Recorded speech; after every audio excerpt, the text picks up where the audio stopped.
to the Kolbecast, episode 279. Thank you for joining us. Today, Bonnie and I are joined by Kolbe's Maggie Hayden and Therese Prudlow to welcome author and homeschooling mother Susan Peak to the Kolbecast. As an author of many young adult novels, we talked to Susan about her inspiration for becoming an author and the process of writing. We find out how she chooses the lives of interesting saints and how she strives to inspire teenage readers. We also find out what books she enjoys and what she's working on now. We hope that you'll enjoy the show.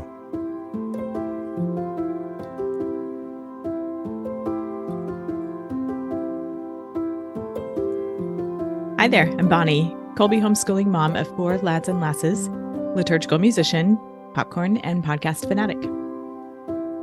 And this is Stephen, homeschooling father of 5 and director of development for Kolbe Academy. Hi, Stephen. How's it going?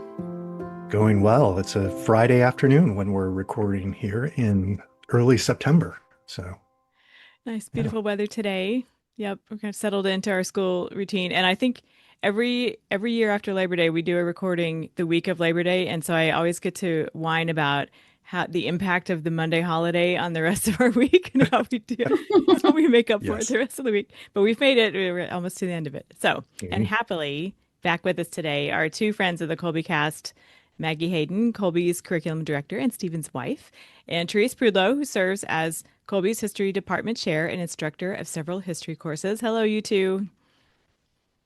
Hey, Bonnie. Thanks for having me back. Sure. Yeah, thank you for having me too. Of course, it's good to see you. Maggie, how are things going?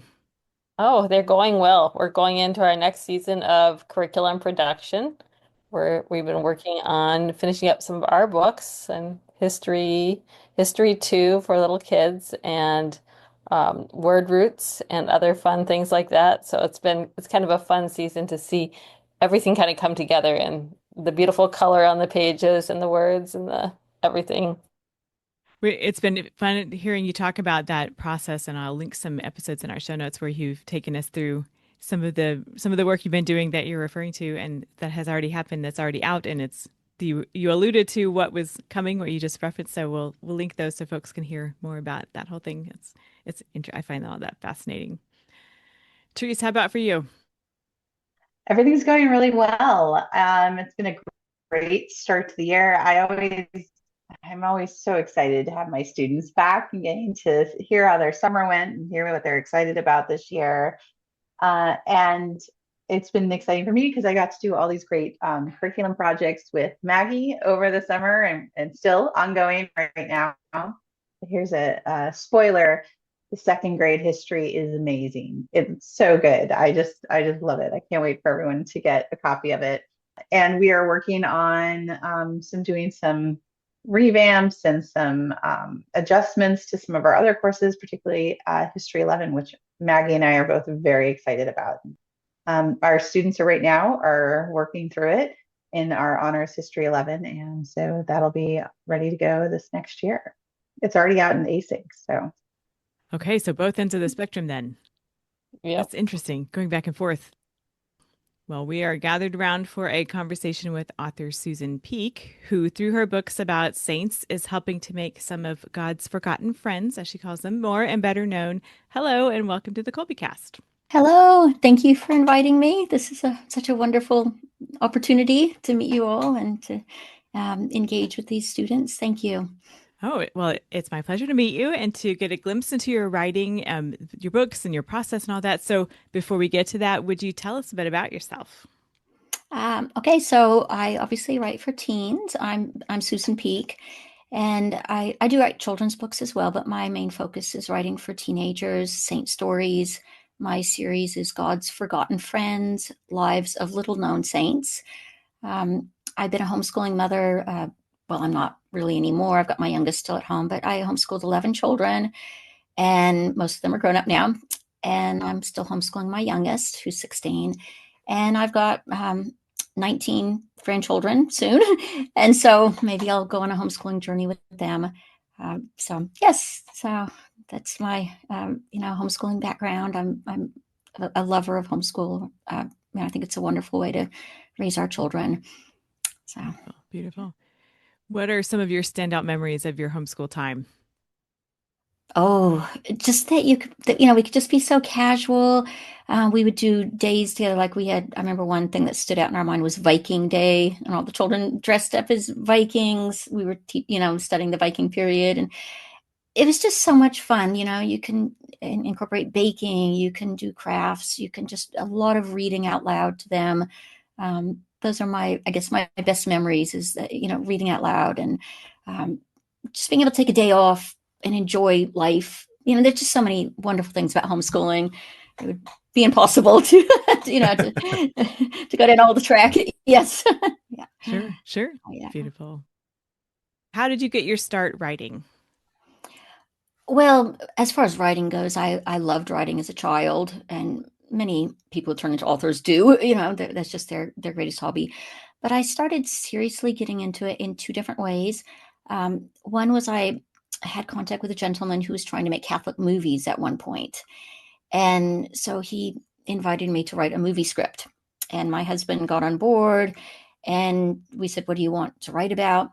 And he said, "You choose." And so I chose my favorite saint, that was Saint Camillus, Saint Camillus to Lillis, because he had such an exciting story of a personal conversion and much, a lot of action. So we chose that as our movie script. And this gentleman started making it as a movie. Unfortunately, the project was too big for what he was able to do. And so that just got put in a back drawer. Later, my husband and I sent it to a New York literary agent. And this was back in the 90s, and there weren't many Catholic movies. And so they said, well, there's just no market for a Catholic movie. So we put it aside. And a few years later, I got this inspiration to put it into a novel, because I always loved writing books. It was my first book. So that's A Soldier Surrenders, the conversion of Saint Camillus. And so I put it into a novel form, and I just approached several publishers. I didn't know back then that you only approach one at a time. So that was a lesson I had to learn. And everyone wanted it. So then I was in a problem and then I just realized there's a market for this. It was for teenagers. I just realized that publishers were interested in this. And that kind of started my journey of realizing this could be real. And about that same time, I had teenagers that I was homeschooling, and I found there was a big gap in literature, not even literature, but just exciting saint stories for teenagers. There were many things for children. There were many things, of course, for adults, but there seemed to be a lack of saint stories written specifically for teenagers. And so I kind of found my what I wanted to do, and that was it. And so then I wrote my second book, Crusader King, which became my most popular. That was published by Tan, and that just really made me realize there's a need for this, and I just was on board with that. It was just so exciting for me. So that's where it really began, was like starting with a Catholic movie that never became a movie, but became my first novel. I love that. And I love the subject matters. So I love that you're writing for the young adults, because I think that's really true. It is difficult. There's a lot written at that lower middle school age, or the elementary school age. But for those young adults, I think having books like this that can inspire them, and they can find the stories are written in a way that they can see that the saints are real people, which I really appreciate. Um and even in that narrative of somewhat fiction, it has a little bit of that fiction or legend form. I don't want to say fiction, but legendary form to it. They can still get the sense of a real person within them. So my big question is, I think it's so interesting, the particular historical characters you choose. So what makes you, that they're not always ones we always hear about. So why do you choose? What's made you sort of drawn to those particular characters in time and history? Well, first of all, I wanted saints that had a built-in plot. There had to be conflict in their life. And so many saints, it just seems, I know the reality wouldn't have been like this, but it seems so many were born saints, that from their youngest childhood, they never struggled. They never had to have this process of learning to give their life to God.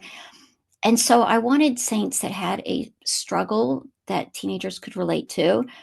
I wanted saints that had some kind of action in their life, like an adventurous, they actually had a lot of things happening with a lot of conflict and excitement and adventure. So that's kind of my criteria. And then I just realized there's so many so many books about the very popular saints that everyone loves, and I love them too. But I just realized there were so many obscure saints that no one has ever heard of. And that is just my favorite thing to do, is discover saints that are so obscure, little known. And so I just spend, hours and hours researching saints that almost no one had ever heard of. I've come across a name maybe in the martyrology, and it's like, wow, who's this? And so I just spent so much time, and I'd pick out ones that do have excitement or adventure and conflict in their life. And those were the ones that really appealed to me. And so that's why I decided that I would never write a book about someone who's well known. I just wanted them to be unknown saints so that they can make friends. People will pray to them, perhaps after centuries of no one having heard of them or invoked them. And that was just important to me, to let those lesser known saints be known. What you were saying there, I was talking with my daughter who loves your works, and that was one of the things she focused on when our conversation was just that you were, as she was reading this, you were presenting these saints in their humanity, as very clearly. And she said that really appealed to her at that point where she was reading it, because like maybe for the first time you kind of see like, oh, I could be a saint. These people are like me. They have the struggles that I struggle with things, and they struggle with things. I don't have to. It's not hopeless now that I'll never be a saint because I wasn't born that way. You were successful in your endeavors there. Oh, well, thank you. What I wanted to say too, just I've written Baldwin, The Last Crusader. All of my children who have read it have commented on how they hadn't considered what it would be like as you are like losing your sight and your hearing, and you're losing those last moments as he is, as he is dying, but not understanding like why people are not taking care of the needs because he can't communicate with the outside world and it's all interior. That has been very powerful for all of them, in understanding just, how you grow in dependence on God. And that's always the example we use. So it was just that too, at that age, they're ready for those kinds of examples. And it resonates. It's a frequently referenced story for dependence on God in this house, which is really beautiful that they have that now experience and knowledge to talk about that, which I really love. That's just, yeah. Right. I try to get into the heads of the characters as much as possible. I, I don't like just telling the story. I want to show what they're feeling and struggling. And obviously, I don't know for real because they're saints. And of course, I have to fictionalize a lot of things. But with that one, Crusader King, that is, I really enjoyed writing that and trying to feel those feelings of how, King Baldwin would have felt in those moments. So I appreciate hearing that. Thank you. It was. And isn't that what we want with all of our kids when they read something, to inspire them to start conversations with us, right? To just sort of have those dinner table moments where you're coming together and bringing up these great works and these great stories of these saints. I really appreciate that. And I love that you choose, I know I hate to use the word obscure saints because they're all saints. They're all wonderful, but the ones we don't hear about so much. I'm a huge fan of that. And it's funny because I often mention Saint Cloud it's briefly in my History 11 course when we're talking about, the Merovingians and such. I always, I was like, man, they had a saint in their background. We don't know much about him, but, someone like that. But the kids, it'll make them excited to know that, hey, do you want to read some of these books about these lesser known saints? I love too that it gives them someone to reference, even if they don't bring it up and verbalize it. They have a reference point in their mind of a person they can think of who has encountered something they're able to relate somehow in some struggle they're having and think of an inspiration of how to handle something or how someone else has handled it. We jumped in just to some of these favorite things, but how many books? I mean, we'll probably have this in the show notes, but how many books have you written in this series, Susan? Well, my first was Saint Camillus. Like I said, he had a wonderful conversion story that really inspired me when I heard about him. Again, like you were saying, it's the message that, like, if he could become a saint, there is hope for everyone, because he really had to have a powerful conversion. So that was my first, was Saint Camillus. I've done King Baldwin of the Crusades. And then I did Saint Magnus, who kind of lived in the end of the Viking era. And then Saint Dymphna, again, a favorite saint of mine. A lot of people invoke her for emotional or any mental, illness or whatever. And I could never find a book on her. I could never find a novel on her. So I thought, well, I'm going to do one. I thought it was very necessary.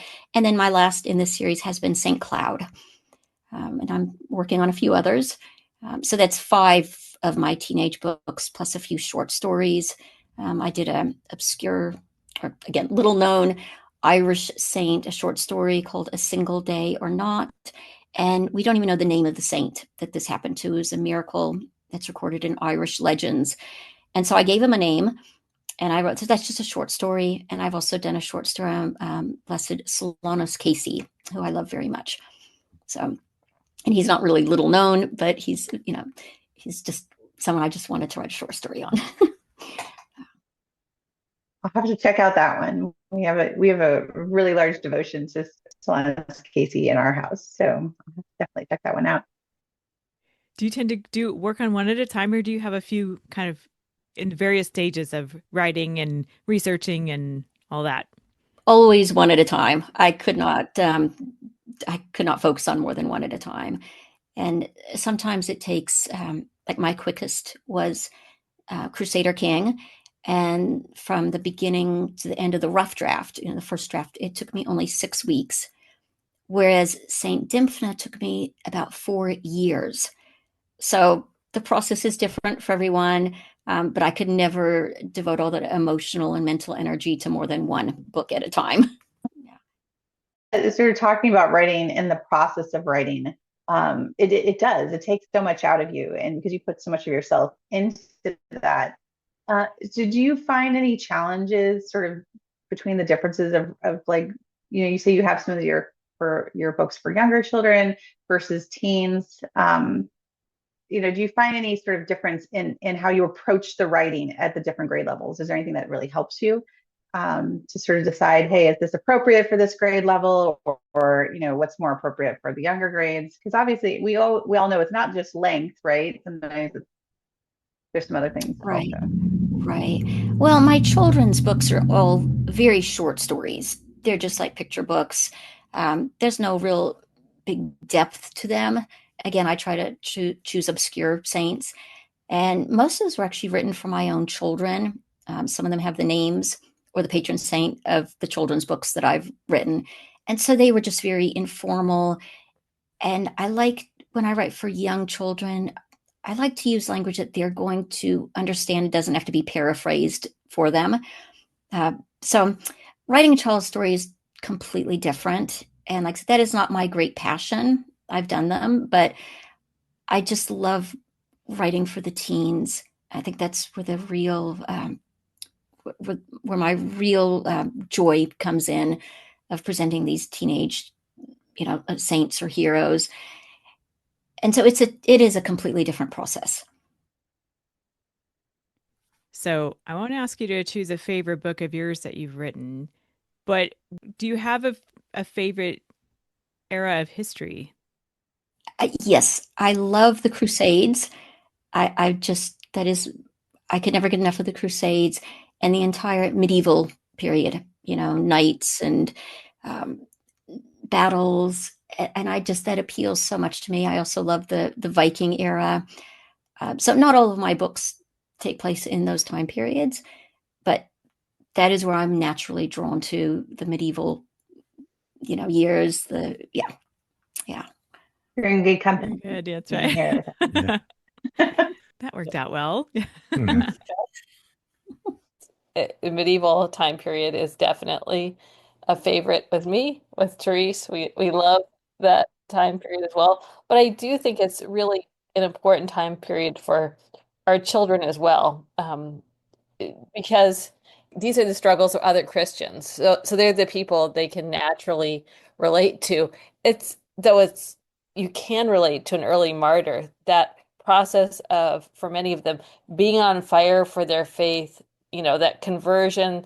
They've met an apostle, this must have been inspiring, and they're in the arena or whatever, they're being killed for their faith. Like, that's heroic and amazing, but it's not something that as many young adults connect with today. But hearing about people who lived in a time when their faith was supported, and and they could go to church and everybody wanted them to do good things and yet they failed, is much more, kind of it's much more significant and important. So I do think that the Middle Ages are, like, for our young adults, I've always noticed too, they're drawn to those saints, and to even not just the saints, but the characters too, just the challenges they had. So definitely I'm with you there. Yeah, because we know more about that time, right? More things are more. There's a number of chronicles and things like that, but there's still just enough obscurity as well, so we can piece some of it's great for storytelling, I think, because we hear these names, they're all recorded, but I think, like Maggie was saying, though, this is a time, I guess it's the time after, right? I was just talking with my students last week about this. Is now is the time Christianity is legal. Hey, now, and it's the main religion of the Roman Empire and all these things.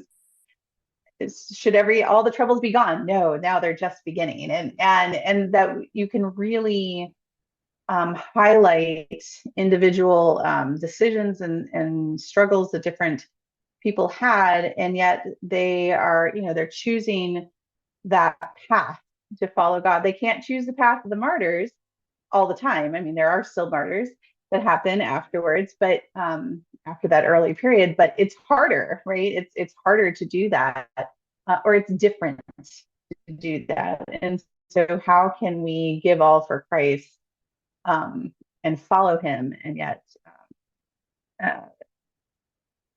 during this, it would seem to be easy, but it's not always easy. It is a struggle. It's a real choice that these individuals, these saints, these real people have made to follow him and to find that inspiration. I think can be really really meaningful, like you guys, everyone has said here, to those teenage years, right? They're at that age now where they are, we've been giving them all these building blocks, and they're going forward and making these decisions, and they're forming their conscience in a new way, as young adults, and they need to find those things that'll inspire them as well.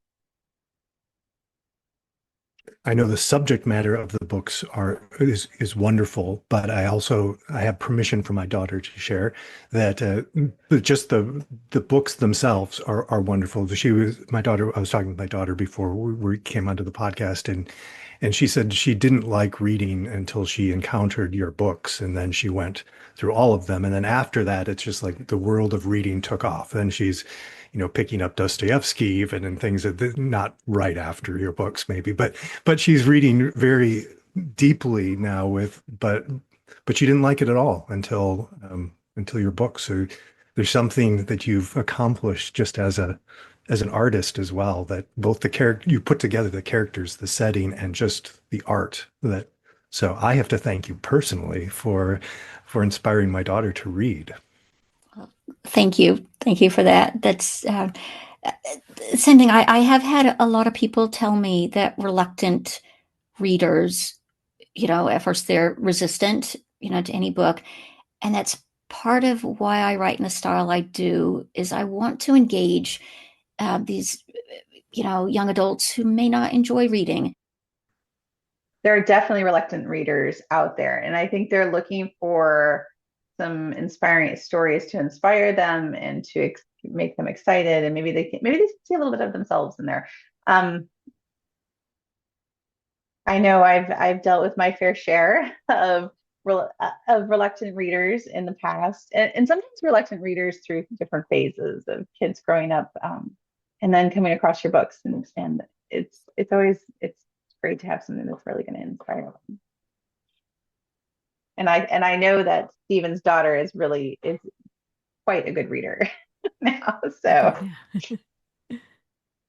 It seems to me that it's a hard area to kind of hit because I think like we've talked about a little bit, when you've got the younger things, you can be a little bit more simple and you want to keep the writing style at a level that they can embrace.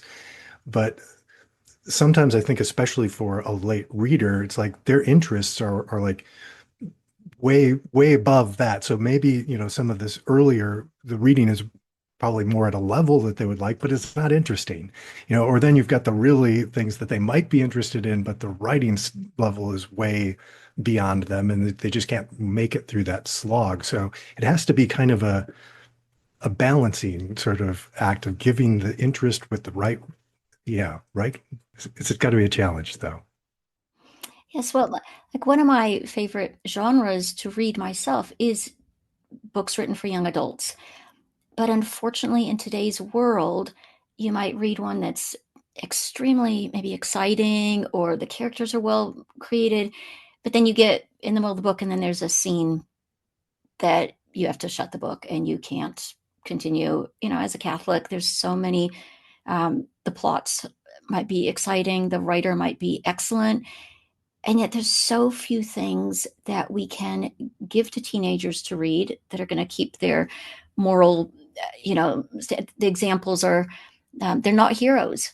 The characters might be, and the writing might be, but they put things, of course, in the worldly standards of these books these days.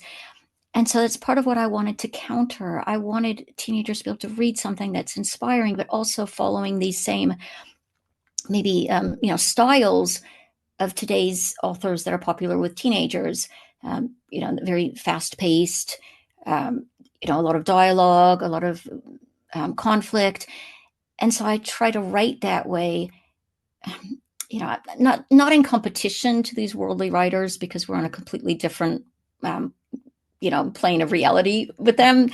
But I just find that teenagers really do need something that they can enjoy that is moral, that is something that's going to do their soul good, even if it's not preachy. I try not to write in a preachy style. I don't want to ever do that.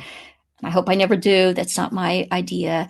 But just like I said, the writers today, the books that these teenagers read, if I go to a library and I look on the shelf of the young adults, and there's so many talented authors, but there's stories you cannot give to a Catholic teenager.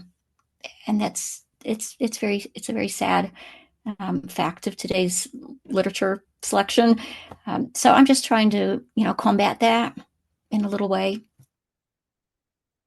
I especially appreciate that because so much of it is focused on, mythology today without naming particular series, but they go downhill so quickly, in the series that are out there. And it's clear that even high schoolers want superheroes and heroes, and the saints are who they should be looking at. So having that in a saint book gives them the actual concrete person that they can look at and say, oh, wow, they're actually really cool. This is not, I mean, it's they really they really need that connection. They need that this person is somebody I look up to and admire and want to be like, and they're cooler than anybody else out there, any book series out there, any, fake characters. So I think I think the books have absolutely done that.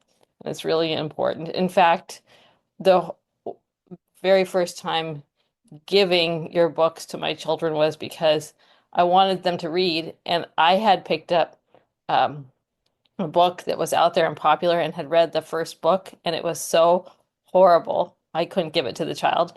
And then I picked up another popular book and read that through, and it was so horrible that I couldn't give that to the child. And they were both that kind of book.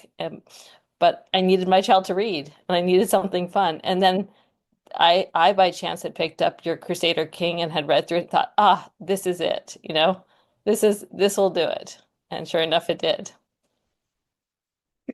So, Because I think they are exciting, and you're right, they're not preachy, but they don't have to be, right? To show good moral character, to show lives of the saints, they don't have to be they don't have to be sermons, because these people are living their daily lives, or living their faith, and just by the natural course of events that are happening, you're going to see these good things in the stories, and which you do in your stories, that I've encountered, and they are exciting. And I think you're so smart to focus on that, who the individual is, and the excitement of the tale that you're telling, that is steeped both a little bit in what little bit we have of them, and the historical framework, which I think is really important. Anytime you have historical, again, I don't want to call it historical fiction, because it's not. It's historical legends, right? It's because they're real people, but then some of the elements around it are things that you've had to embellish or build out, right? I mean, we don't know anything about, in particular, Saint Cloud, except the world he lived in, and then you build a whole story around that. I mean, I recognized many of the individuals that you were talking about, and the stories and the different elements in there, and then you can see that without it having to be just it's not a moral story by itself. I guess that's what does that make sense? We're learning, they're actively learning what it is to live that moral life, or sometimes even when you have people who are, you point out the immoral acts as well, right? Or someone's coming in to try and take the life of another, presenting that in an exciting fashion, that the student is going to be inspired and excited by like Maggie said, the real heroes, because kids love a good hero story. They really do. That's all they want. In the early parts of your stories, the part before conversion, in the stories that you're telling, how do you like to present that with the appropriate level of authenticity, but also delicacy? Like that, is there something about that so that you're able to take folks to make them relatable in one way or another, or to show them in their humanity going through their conversion and making them all the more inspiring that way? Well, I think we all have a choice in life, and we all reach certain milestones where we have to choose: are we going to serve God with all of our heart in whatever vocation God has called us to, or are we going to continue following the world? And I think, of course, every human being does face this choice. And so with my characters, I try to make it realistic, the temptations that were put in their way, maybe the things that the world, that drew them, and they had to fight against that. But like I said, the saints I've chosen, I don't choose saints necessarily that go into monasteries and convents, and a few of my saints have become, maybe priests or whatever. But they're ones that are in the world, and like most of us are in the world. It's vocations are not as common as people who are called to be lay people.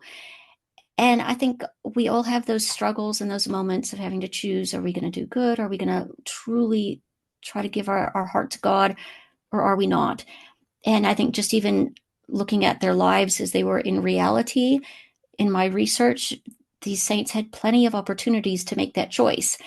And sometimes maybe they chose poorly. In the case, especially like Saint Camillus, his conversion, he had a lot of sliding back, and and just struggling to give his heart to God until he finally did. And I just find that so much of human nature. And so it's kind of easy to write about it because I think we all are going through that. It's not something abnormal or unusual that we can't relate to. Yep. Yeah. Okay. Yeah. I can see how that appeals directly to a teenager because you're kind of in that, well, I mean, it appeals to me too, but you're in kind of at that age as a teenager where you like a little bit of black and white. Like I make the choice and then now I'm on the path to sainthood and it's a smooth riding from here on out. But it's like, that's not the way it actually works. So it's a constant conversion and reconversion and so it's great that you can show that. I'm sure that's why it appeals to them. It's like, oh, I haven't failed because I decided and then failed. It's I can pick back up and make the journey. Saints are real people, right? And so it's hard when we get a lot of, these beautiful legend stories of the saints that are really, really important, but also, that they were still real people to really read these sources of them. I love it. It's also important because in the Middle Ages, so many of the stories that we get Teresa saying are legends. They are, there's a lot of, and sometimes to a point where the saint or people dismiss the saint because the legends are so outlandish and crazy. And so I often feel like, in particular, saints from the Middle Ages have, though they should be more, people we're more connected to, and there's certain ones that we are, there are a lot of saints out there that people just don't know. Even if they're known, they're not known. I'm thinking of like Saint Vincent Ferrar is the one that comes to mind because there's so many miracles attributed to him. What you hear of over 100 people, he rose from the dead at his blessings. And and then you hear people just dismiss them. So a lot of children at this age start to get skeptical too. And then they hear about them and they say, oh, well, Catholic saints aren't even real saints, Like they're just making up these stories to make me, a pious tale to make me um, listen to this or believe this. So I think it is really important for children today, especially when there's so many things that are being dismissed, to have people who are actually not the 100, raising 100 people from the dead stories, but the stories like, hey, this is someone who really was just very normal and real, and giving them, thinking about what they thought or felt in particular moments that like connects them actually to the character. It's not just, oh yeah, I heard this and then this and then this and then this. It's like, oh wait, I want to put myself in that place. So I really appreciate that. And I think that's probably the thing that I see was really missing from books for, young teens was they were old enough that those tales were no longer interesting to them. They doubted them, but not ready for the heavy hitting adult stuff. So they didn't have anything. Well, Susan, what advice would you have for aspiring writers and historians of any age? Well, my biggest advice would be just keep going, even if you don't think your stuff is, it's never going to be, as an author, you always grow. So like I look back on my earlier books and I'm like, wow, I wish I could rewrite them. I know so much more about writing now than I did then, but they are what they are, and you just continue. And one example that really struck me once, this was many years ago, and this was probably when I was writing Crusader King around that time period. And I went to the library and I got out a historical novel that was set in that same time period. And I read it, and it blew me away. The writing was so, so absorbing. This was an author who was at the top of her career, I would think. And I was like, wow, I wish I could write like that. And after I read that book, I went back and I checked out more of her books. And I was reading one. I'm like, this is actually kind of like garbage. I was amazed. Like there were scenes that were almost laughable, that they were so amateurly written. And I was like shocked. And so I started kind of looking, and I realized that was her second book. And the one that I picked out from her first was like her 15th book. And then that kind of set me down a rabbit hole of looking at her other books in between. And I could almost like see her growth as an author as she learned more. And to me, that was extremely encouraging, because, I look back at my early things and I think, wow, I could have made it so much better if I'd known what I know now. So for any writer, especially young writers, I would say just keep going. And I think it's also very important to learn the craft. There are certain skill sets, I don't know if I would call them skill sets or just ways that a story is crafted that an author must learn if they're going to be successful.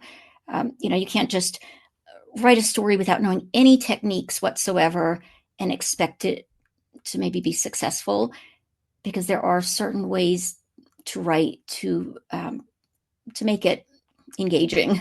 And I think that's where a lot of young authors, I have taught creative writing, and some are very open to learn, and other people are just like so stuck. They write something, they think they've written the world's next New York Times bestseller, but they don't want to learn the craft. And so I would say that's very important. Like, read books about writing. Learn what you're doing. It's like any trade or even any job skill. You can't just jump in and expect to know everything about it. You have to learn. And so those would be my 2 points, would just be keep writing. Don't stop, even if it's not as good as you want it to be, because we can all improve with everything. And like I said, my future books, I hope they're better than my last book. I just keep learning in the process.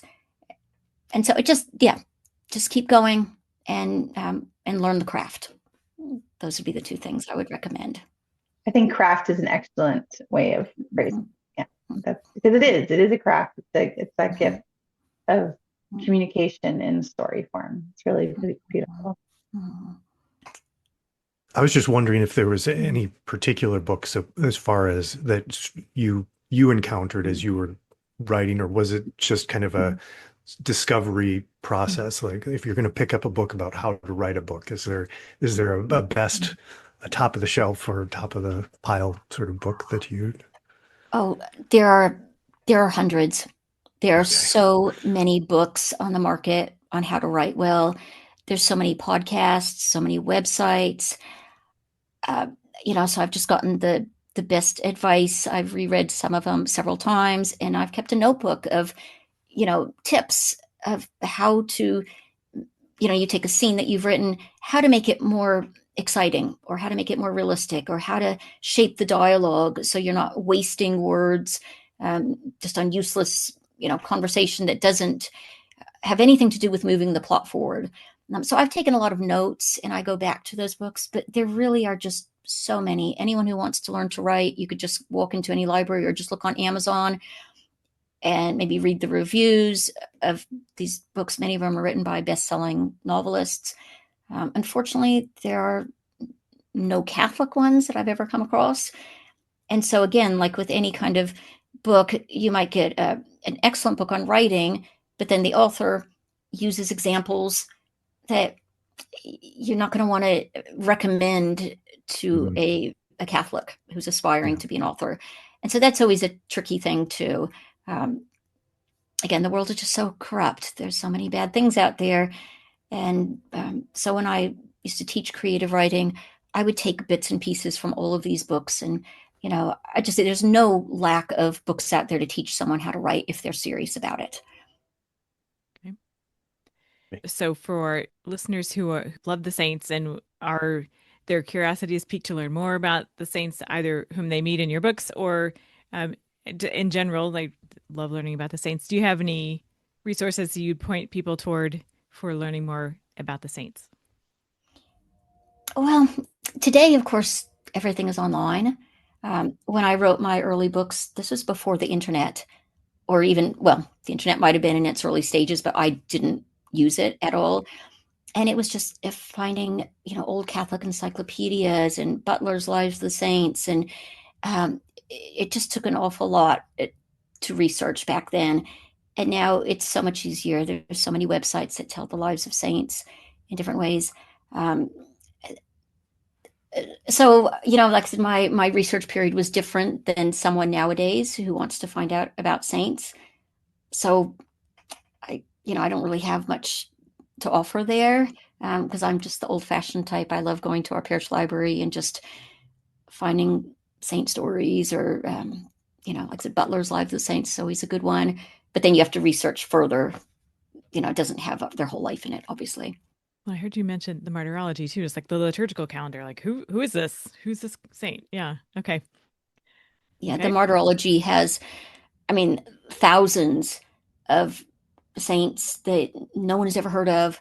They're obviously honored in the liturgy, but no one knows who they are. Sometimes it doesn't even say how they were martyred, or they're not all martyrs in the martyrology. They're just the saints of the day, and there's many, many of them. So that's kind of an exciting starting point, even to find out about saints that you've never heard of. And so I love going through mine and just trying to find out. And some saints are so unknown that you can't really find anything about their lives. But when I want to write a saint, I really do dig. And sometimes I come up blank. But it's always exciting to try. Well, that's encouraging also. Is there anything that you all wanted to cover that we haven't gotten to yet? Your process of editing your own books, right? That's also, there's the initial process of finding, researching, writing, fine tuning, but like, how do you go about editing your own books, sending them off, having other people read them and giving you feedback Right. as well? Who do you recommend? And so I think with going with those aspiring writers, like, how would you encourage them to go look for that feedback that's going to help them? Right. Well, one thing is, and some people don't realize that I've worked with a lot of writers, especially like through the Catholic Writers Guild. And, there is a professional level that you have to achieve to get something published. And no author can edit their own book. So people who think that they can just go over it and find their own either mistakes or loopholes or whatever, it's really going to show, if they self-publish it, that they did not have a true editor. And I think that's very important. All of my books have gone through multiple drafts. Like, you can't just write a book and think it's finished. Some chapters, some of my books were written literally about 20 times. You just go over it and over it, and you need feedback. And then you send it to something called a beta reader, your first readers. Most of mine actually have been other Catholic authors. I was one of the founders of the website Catholic Teen Books, and that is a resource I would recommend. I have not read all the books on it now because it's just gone too big, and I'm not actively too involved in that anymore. But those are authors that know their craft. And so I have submitted my books to them as, here's the finished draft, give me suggestions. And I at least submit it always to at least 3, 4, even 5 people for feedback. And then, you have to be, I guess, humble enough to take their advice, because sometimes it is painful to hear, this scene did not work at all, or this part was confusing, or this character went off the rails, or whatever it is. But you have to be open to that. And so I think getting a professional editor, whether you pay for it or whether it's another author that you are reciprocating with. I've edited books for other authors as well. But you can't edit your own work, because you're not going to see your mistakes or your loopholes. My original editor was actually my husband. He has passed away, so I don't have him anymore, but he was a writer himself, and he really had an eye to pick out my faults and the things that needed working on. He was just excellent with that.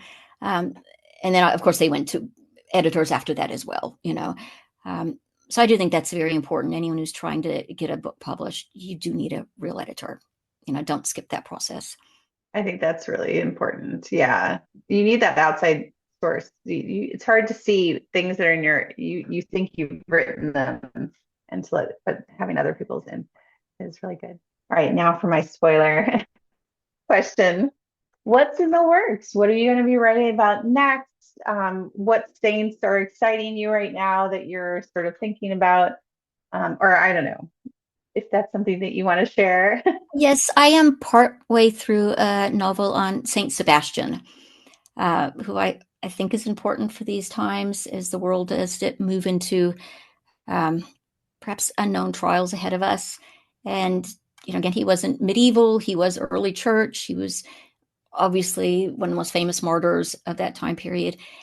And I think he's a wonderful example for, perhaps what's coming in the future. I don't know. But I just love Saint Sebastian. And so he is my next novel. I'm partway through it. I've got the whole outline done. But I have no time frame of when it'll be done. Like I said, Well, that'll be exciting. Yeah, I'll Something to keep look an eye out for that. I forward have a young family member who was confirmed recently, not in my household, but an extended family member who was confirmed recently took Saint Sebastian as his patron saint. I'm already starting to think about saints. I was like, ooh, I wonder if she'll write one on, I'm sure we all have our favorite saint. Yes, Right. yes. And I do have a list of ones. I have outlined several different saints. I have the outline ready to go. Some of them I've started the first chapter or two. And then sometimes it just doesn't feel right. And I think, no, I'm just going to put this on the back burner and come back to it when the time feels like it's the right time for that saint or for that project. But I do have a very long list. So, yes. So you have a website, which we will link in our show notes. Is that where you like to send people to find your books, or where should folks head to get started reading your books if they haven't encountered them yet? Well, of course, everything's on Amazon. I don't know, that seems to be the place everyone goes these days. So my books are there on Amazon. And yes, my website, which is susanpeakauthor.com. My books are also on this other website I just mentioned, catholicteenbooks.com. And it has many other books. I'm not familiar with all of them, so I can't give a recommendation for everything that's on it. But that's a place where teenagers could go for good stories. They're not necessarily saint stories at all. They're just Catholic books. And there's an upcoming website called goldenletter.com, and that's going to be audiobooks and animated books. I'm part of that team. It hasn't launched yet. But hopefully that'll be a resource for parents, hopefully in the next few months. But I guess if anyone wants to find my books, just simply go to my website or just Amazon. Those would probably be the easiest ways to find them. Yeah. Okay, good deal. Well, we'll have those in our show notes along with relevant links and Kolbecast episodes to what we talked about today. Just a big thank you for coming on and visiting with us today, Susan, and for all of the work you've done that's impacted so many people. So thank you so much. Well, thank you for having me on. It's been a real pleasure and an honor. Very exciting. So thank you very much for inviting me. Subscribe to the Kolbecast on your favorite podcast app so that you don't miss an episode. And let us know how we're doing by leaving a rating or a review. And as always, feel free to email us at podcast@kolbe.org. Mary, our Mother, pray for us. St. Maximilian Kolbe, St. Ignatius of Loyola, Holy Saints and Angels, pray for us. Ad Maiorem Dei Gloriam.